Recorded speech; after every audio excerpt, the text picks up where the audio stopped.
Hi there, it's Brenda Cassidy from Braincalm.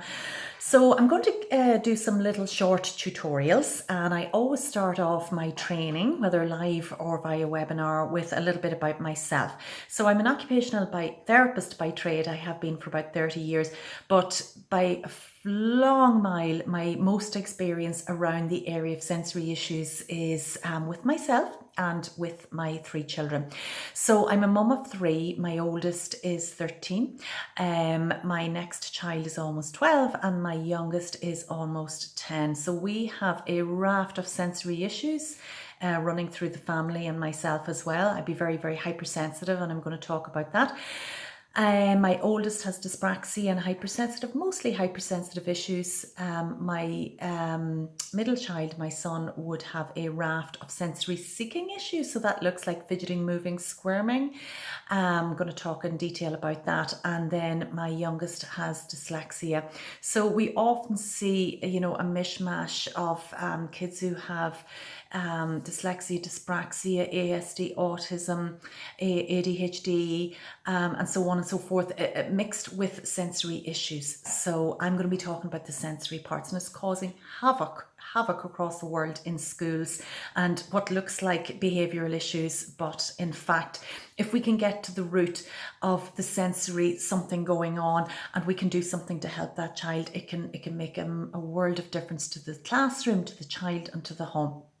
Okay, so back to myself and my own kids. So I am going to start to teach you a little bit about applying a colour to a set of behaviors, okay? And this will make sense in the coming tutorials. So I'm going to talk first about Carla.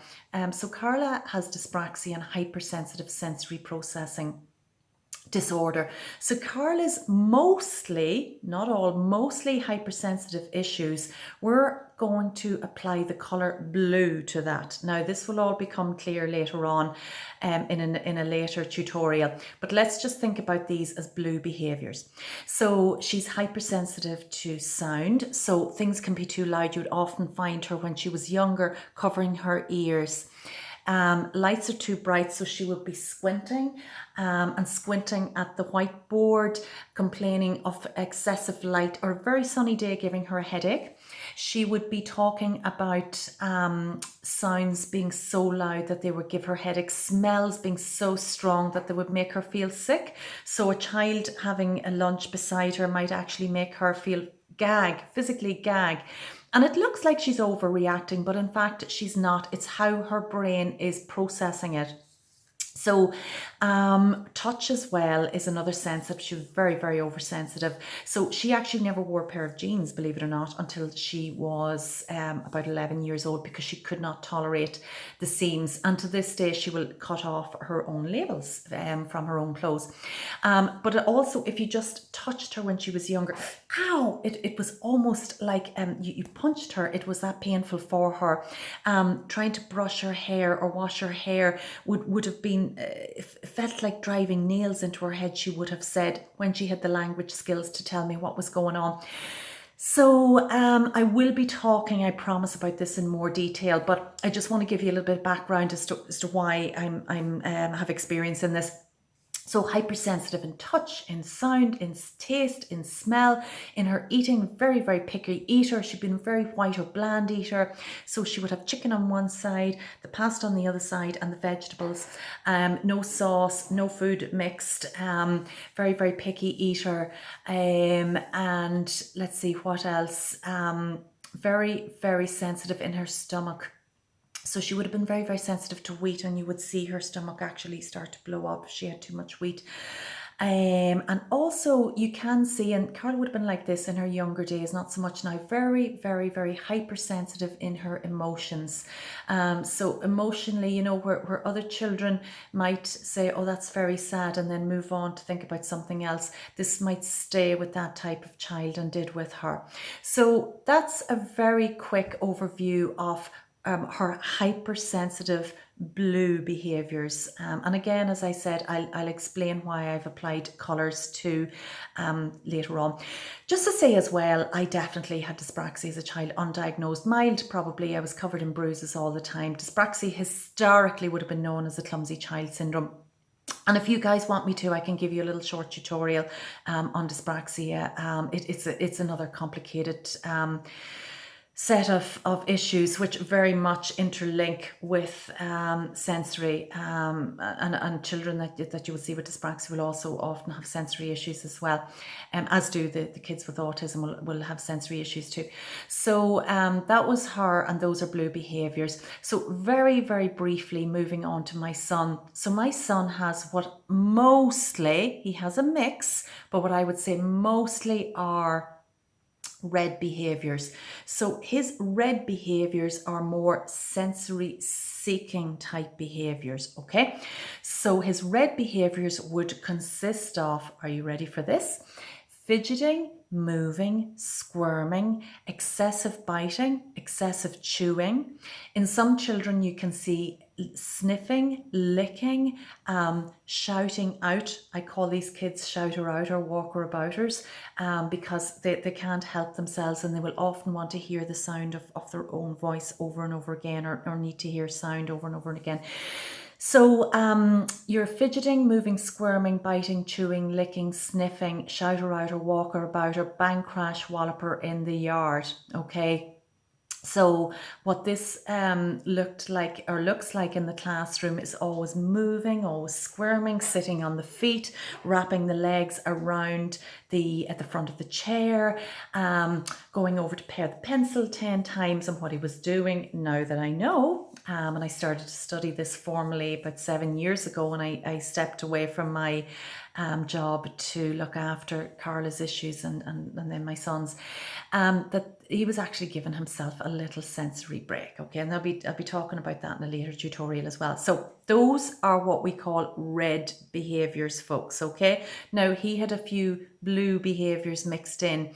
You know, there was a period of time there when I would go just like that on the top of his head, and he'd go, ow, ow, that's really painful. So there can be a mix in these kids of hypersensitive and sensory seeking. They're two different types of processing problems, brain sensory processing problems, but that's what it looked like for him. And for example, you know, he might be chewing the top of his water bottle, but then if I made a curry that was too hot or chilly, he would feel it was burning his lips and burning his tongue because he was hypersensitive. So this area is really, really confusing, folks. I could spend weeks and weeks and weeks talking about sensory issues, and I still wouldn't have imparted everything that I've learned over the last number of years. It's very complicated, but it's my job to try and make it easy for you. Okay? So, and just to say, these are all kids that can be very, very, very much helped by Braincalm. Then the third type of sensory issue, and I see this in my little one and in my son, sometimes again mixed, is what I call very low arousal.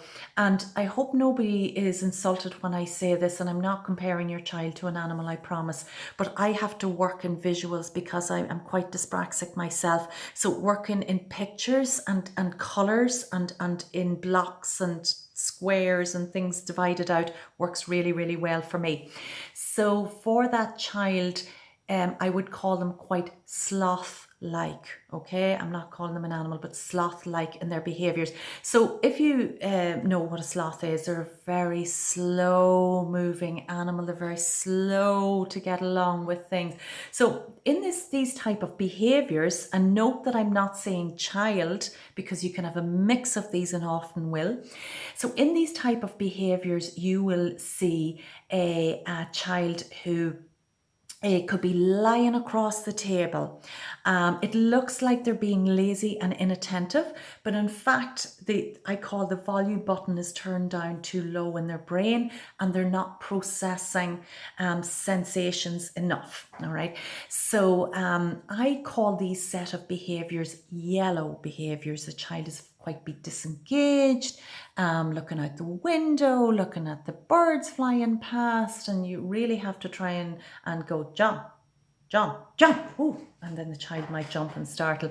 So, you know, those are what I call yellow behaviors. Those are the low arousal or sloth-like behaviors, okay? So they're kind of the three sensory behaviors that I talk about. I'm going to talk in the next tutorial about the Braincalm ladder. And it's again to explain just in picture format and understand and get into your head what these behaviors are and what they look like. Okay, I'm not trying to turn you all into OTs out there, and I do not train professionals. I don't train OTs, physios. I only train school staff and parents for a reason. There's other companies who do lots of training for professionals out there. No, I'm going to do stuff in very, very, very down to earth language for you guys out there. So the fourth type of behaviors that I'm going to talk about, which isn't necessarily sensory, but I'm going to talk about children who are very anxious, who are very low, and who just are very sad.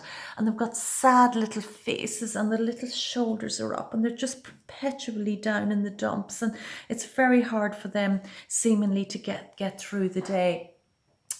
So these are four particular types of children of behaviors that I'm going to be putting up on a Braincalm ladder for you. And I'm going to explain that to you tomorrow as to how we use Braincalm to bring some behaviors down and how we use Braincalm to bring some behaviors up. Okay, so if we just get the basics into our heads first, that like my daughter Carla, mostly hypersensitive behaviors. Things are too bright, sounds are too loud, smells are too strong, tastes are too strong, clothing is uncomfortable, very emotional and much more than that, and I will get into detail, but let's call those the blue behaviors, okay? And you're fidgeting, moving, squirming, constantly on the move, shout or out or walk or about or bite or chew or lick or constant sniffer.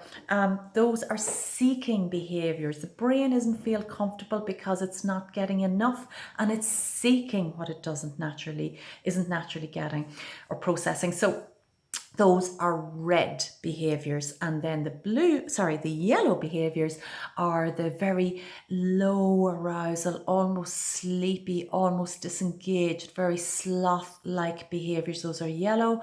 And then finally, the little child who's anxious and sad, the little face, and we're going to refer to those as black. I just put the color black because it's kind of like there's a black cloud over this child. Okay, so that's just a little bit of an overview and about my own kiddies and myself, and I'll tell you more as we go along.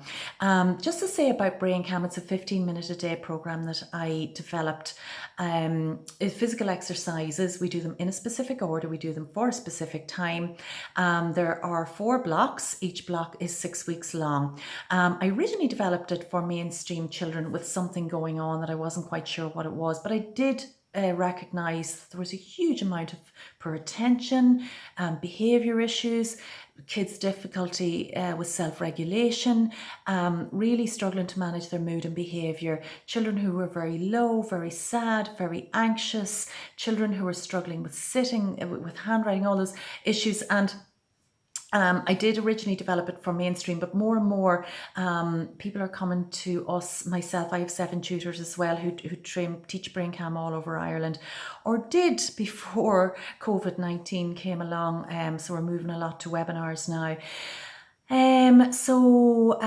We've taught about 5,000 people so far, and Braincalm has been hugely effective when used daily, 5 days a week. 24-week program. It's a 24-week program for kids in mainstream schools. Now, people are coming to us from ASD, autism, spectrum disorder, special classrooms, and parents as well. For ASD children who might have difficulty learning the exercises, it would take them a longer time. You can sometimes get up to 4 years out of the program, so you could use 1 block per year, but mostly it's 1 block every 6 weeks for the mainstream children.